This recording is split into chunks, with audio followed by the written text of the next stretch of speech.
My audience. Hi. Oh, not yet. Oh, hey.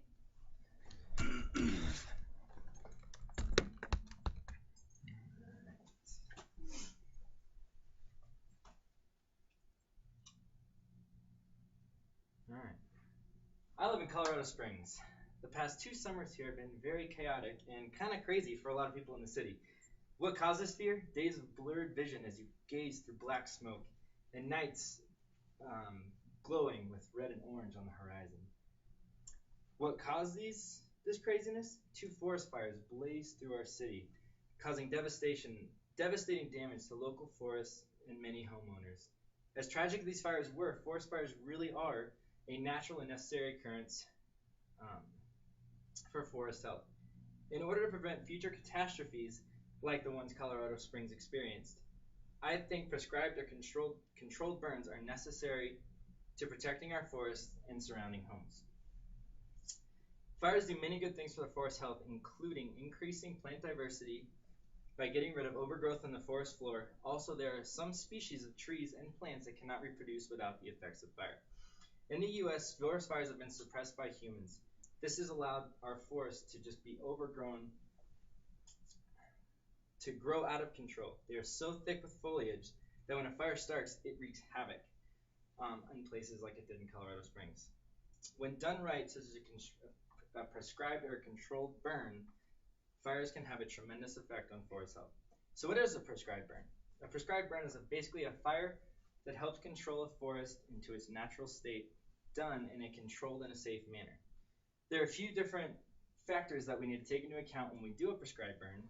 One of them is weather conditions. Is there low heat? Is there high heat? Is there high wind, low wind? Where is the wind blowing? And what kind of moisture is in the vegetation, whether it be dead or alive. Another factor we look in is their proper boundaries or fire breaks. There can be natural boundaries or there can be man-made boundaries. And natural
because it was funny.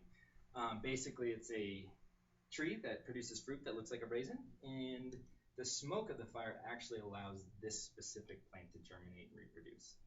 So, a lot of people will argue that prescribed fires endanger local homes, people who live in forests or near forests.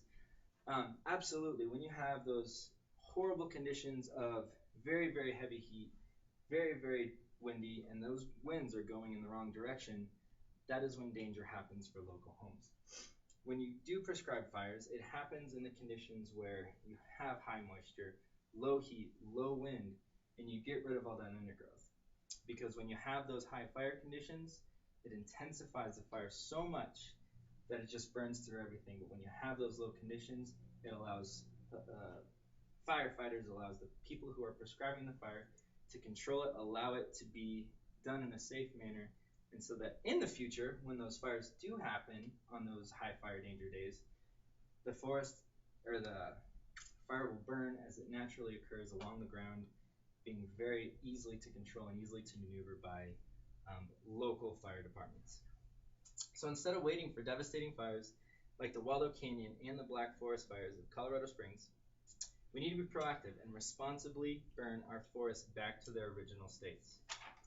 Over time, and as more and more forests move back to the natural regime of fire control, you will see that our forests, trees, and plants will be exponentially better. Show you guys again. They're still here, I promise. A+. A+.